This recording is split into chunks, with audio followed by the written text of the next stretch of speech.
नमस्कार दोस्तों, मैं सुनील कुमार आपका फिर से स्वागत करता हूं आपके अपने चैनल क्या ऐसा होता है। दोस्तों, पिछली वीडियो मैंने आपको बताया पितृदोष के कुछ लक्षण। आज मैं अपनी वीडियो के माध्यम से आपके साथ शेयर कर रहा हूं कि अगर आपके ऊपर पितृदोष है या आपको ऐसा महसूस होता है कि आप पर पितृदोष का साया है, जो मैंने आपको लक्षण बताए हैं, तो उनसे कैसे आप उनका कैसे समाधान कर सकते हैं। तो दोस्तों, चलो हम शुरुआत करते हैं। सबसे पहले एक जरूरी सूचना कि हमारे चैनल का उद्देश्य कभी भी किसी की भावना को भड़काने का या अंधविश्वास फैलाने का बिल्कुल नहीं है। तो दोस्तों, चलो हम शुरुआत करते हैं कि पितृदोष का समाधान हम घर बैठे कैसे कर सकते हैं। पहले मैंने आपको बताया था पितृदोष का लक्षण क्या होता है कि अगर आपको सपने में आपके पूर्वज या सांप दिखाई दे रहे हैं, तो सबसे पहले अगर सपने में अगर आपको पूर्वज दिखाई दे रहे हैं, तो आप ये काम करना और फिर देखना आप चमत्कार। दोस्तों, जैसे कि हमारे पितृ होते हैं, ऐसे ही पितृ रूप में हमें 3 वृक्ष इस सृष्टि में मिले हैं। 3 वृक्ष हमें इस सृष्टि में मिले हैं जो बिल्कुल पितृतुल्य होते हैं। अगर आप उनकी सेवा कर रहे हैं तो इसका मतलब यह है कि पितृदोष आपसे कोसों दूर रहेगा। खत्म नहीं होगा वो अलग बात है, लेकिन कोसों दूर होगा, उसके दुष्परिणाम आपको नहीं मिलेंगे। वो 3 वृक्ष कौन कौन से हैं? सबसे पहला पीपल, दूसरा वट वृक्ष और तीसरा बेलपत्र का। अगर आप इन तीनों वृक्षों का सम्मान करते हो, इनकी पूजा करते हो, तो पितृदोष आप पर असर नहीं करेगा, आपको उसके दुष्परिणाम नहीं झेलने पड़ेंगे।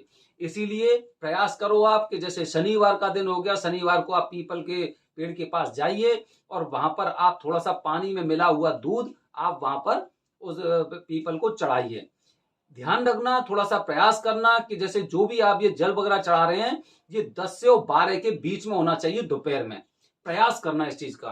और एक आपको सरसों के तेल का दीपक लेके जाना है और वहां पर उसकी जड़ में, जो पीपल का वृक्ष है उसकी जड़ में आपको वो दीपक जलाना है और आपको एक मंत्र का उच्चारण करना है। वो मेरा मंत्र आपको दिखाई देगा, साइड में दिखाई देगा। वो मंत्र कौन सा है? मूलतः ब्रह्म रूपाय, मूलतः ब्रह्म रूपाय, मध्यतः विष्णु रूपिणे। जो मध्य भाग होता है वृक्ष का, पीपल वृक्ष का, वो विष्णु रूपिण होता है। अग्रतः शिव रूपाय, अग्रत मतलब आगे का एकदम, जो एकदम वो पत्तियां वगैरह होती हैं, शिव रूपाय। वृक्ष राजाय ते नमः, आयु प्रजा धनम धान्यम सौभाग्यम सर्व संपदम देहि देव महावृक्षम त्वामहम शरणम गतः। बस केवल शनिवार को आप ये उपाय कीजिए और फिर देखिए चमत्कार कि आपके जीवन में कैसी खुशहाली आएंगी। ये मैंने आपको पहला समाधान बताया है। दूसरा समाधान मैं आपको बता रहा हूं, अगर आपको सपने में अगर सांप दिखाई दे रहे हैं तो आपको क्या करना है। अगर आपको सपने में सांप दिखाई दे रहे हैं तो ये भी एक लक्षण है पितृदोष का। आपको क्या करना है, सोमवार वाले दिन घर से पानी का लोटा लीजिए और लोटा में थोड़ा सा दूध डालिए, दूध के साथ थोड़ी सी उसमें शक्कर मिलाइए और शक्कर के साथ उसमें थोड़े से काले तिल मिलाइए।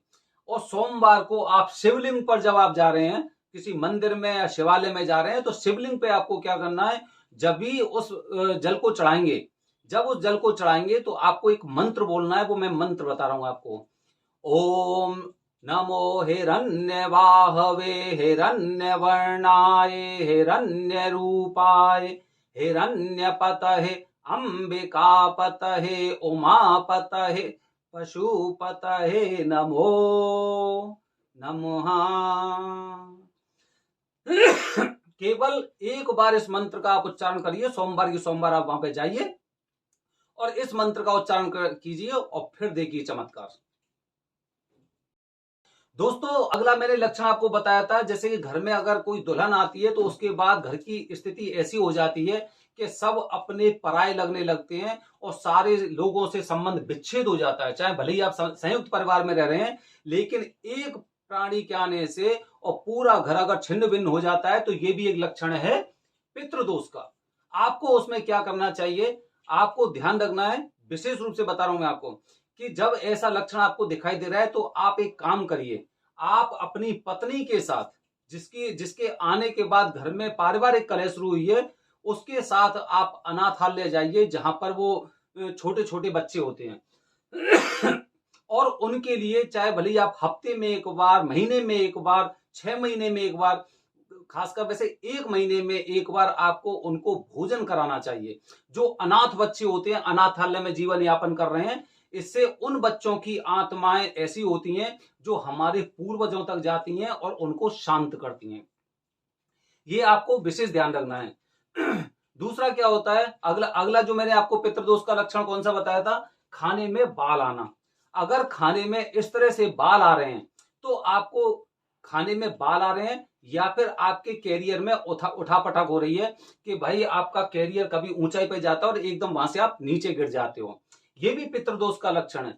इस स्थिति में आपको क्या करना चाहिए, अगर आपको ऐसी स्थिति महसूस हो रही है, आपको लग रहा है कि खाने में मेरे अधिकांशतः बाल आते हैं या फिर आपका कैरियर उठापटक हो रहा है, मतलब ये दोनों सूचक अगर एक साथ हो रहे हैं तो मतलब आपकी कुंडली में आपके ऊपर पितृदोष का साया है। ऐसी स्थिति में आपको क्या करना चाहिए, आपको बुजुर्गों की सेवा करनी चाहिए। जो भी बुजुर्ग हो, घर में हो, परिवार में हो, समाज में हो, कहीं अगर आप रास्ते में जा रहे हैं, रास्ते में आपने देखा कि कोई बुजुर्ग महिला है या बुजुर्ग आदमी है, वो रोड क्रॉस नहीं कर पा रहा है या फिर आपसे वो लिफ्ट मांग रहा है या कुछ भी ऐसे करके आपको दिखाई दे रहा है। लिफ्ट की मैं नहीं कहूंगा क्योंकि आजकल लूटपाट बहुत ज्यादा हो रही है और वो एक दूसरे के ऊपर ही आरोप लगाने लग जाते हैं। तो मतलब कुल मिला के मेरा जो उद्देश्य है वो उद्देश्य ये है कि बुजुर्गों की सहायता करो, कहीं पे भी आपको मिल जाए बुजुर्गों की सहायता करो। अगर आपके आसपास हमें ऐसा लग रहा है कि भाई यहाँ पे तो सहायता करना बहुत बेकार है, ये लोग तो उंगली और उठाते हैं, तो इनके भी काफी आजकल ऐसे जो इनके भी अनाथालय टाइप के बने हुए हैं, जो सीनियर सिटीजन्स वगैरह वहां पे रहते हैं, वहां पे आप जाइए और उन लोगों की थोड़ी सी सेवा कीजिए। अगर आपको ऐसा लग रहा है कि वहां पर कोई एक ऐसा इंसान है जिसे कोई बीमारी है, तो उसके इलाज के लिए चाहे भले ही आप 100 रुपए 200 रुपए या कुछ भी उसमें वहां पर आप दे के आइए दान पात्र में, या फिर अगर आप सक्षम है तो ऐसे लोग का इलाज कराइए। अगर किसी एक भी बुजुर्ग इंसान का अगर आप इलाज कराते हैं तो आपका पितृदोष पूरी तरह से एकदम ये मान लो कि आप पर असर करेगा ही नहीं।